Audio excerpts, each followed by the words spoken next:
My name is Kwame Nitoto Sr. I'm one of the administrators for the Pan-African Village. Okay, so what brought you to Ghana and how long have you been in Ghana? I've been in Ghana for 5 years now. I came to Ghana July 18th, 2017.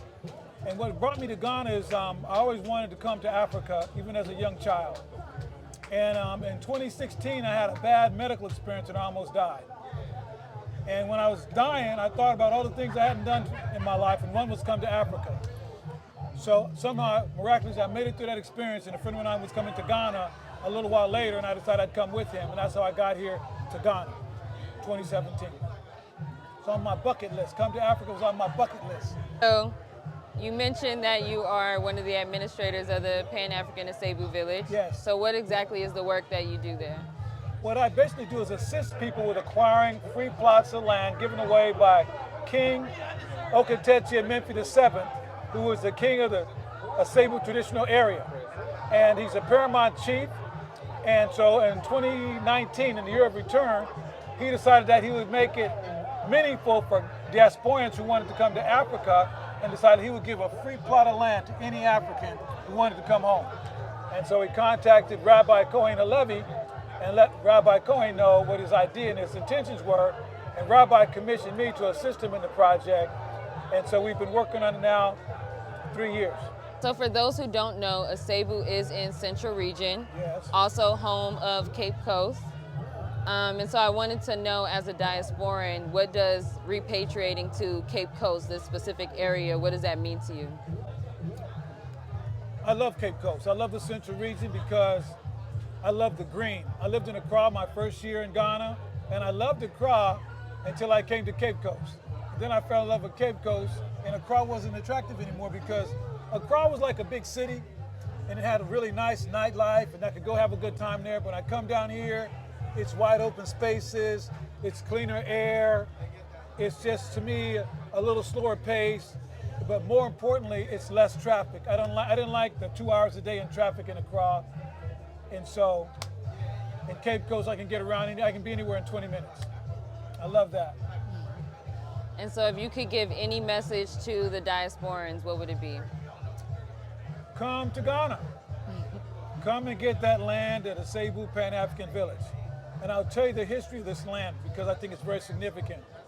When I first came here to find out about the opportunity here, I asked one of the elder chiefs the history of Asebu.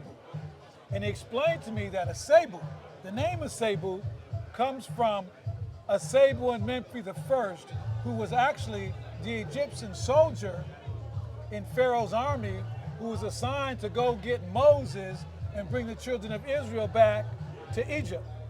And the story goes that when Ramses called a summon for Asebu to go get Moses, he caught up with Moses at the Red Sea.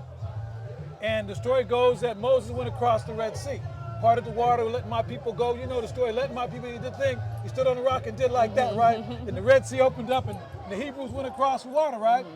But in typical fashion with us as African people, some of us were afraid to go. So many of the Hebrews were afraid to cross the Red Sea and they stayed on the shore bank. So Asebu was on the shore with the Hebrews that didn't cross when the ocean closed up and swallowed the army up. And Asebu knew that he couldn't go back to Egypt without the army because he didn't want to be killed by Pharaoh. They'd chop off his head. So he traveled with the Hebrews all the way from Egypt, and they settled right here in the Central Region.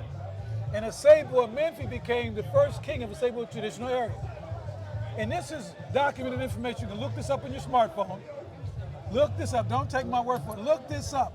Asebu of Memphis was the Egyptian soldier that came to retrieve Moses. That means the people in this area are descendants of the Hebrews that left Egypt with Moses. That means somebody in your family walked with Moses.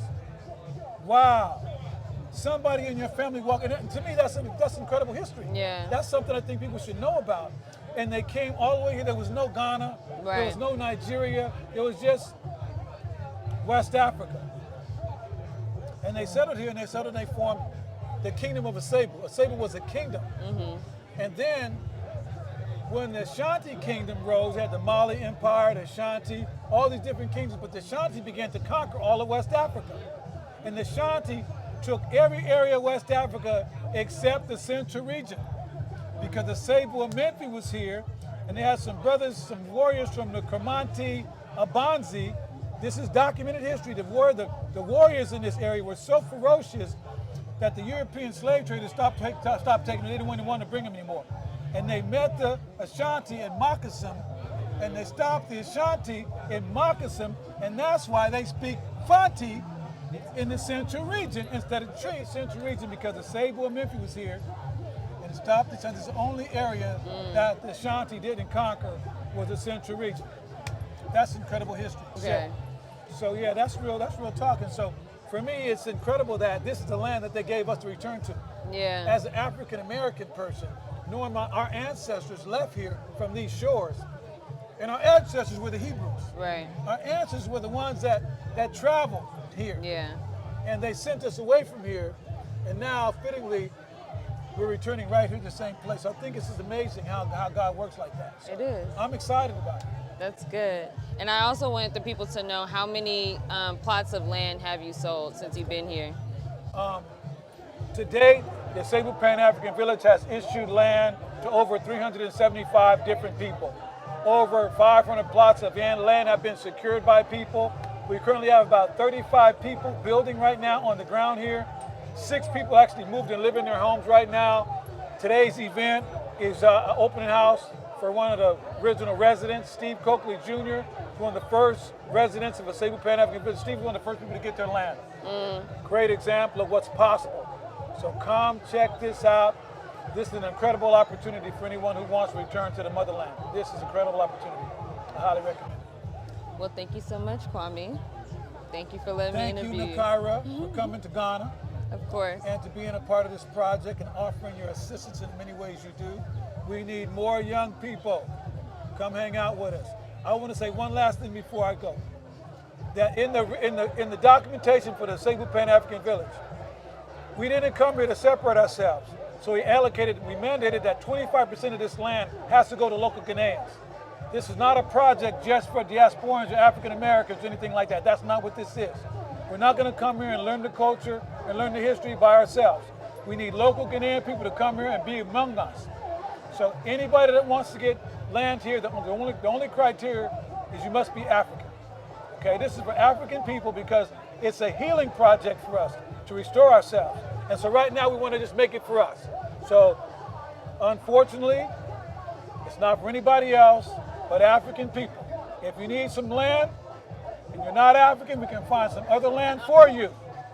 But the Pan-African Village is for African people. That's the criteria because it's about us restoring ourselves. We really need to take this seriously. So I want to point that out really seriously. Well, thank you, Kwame.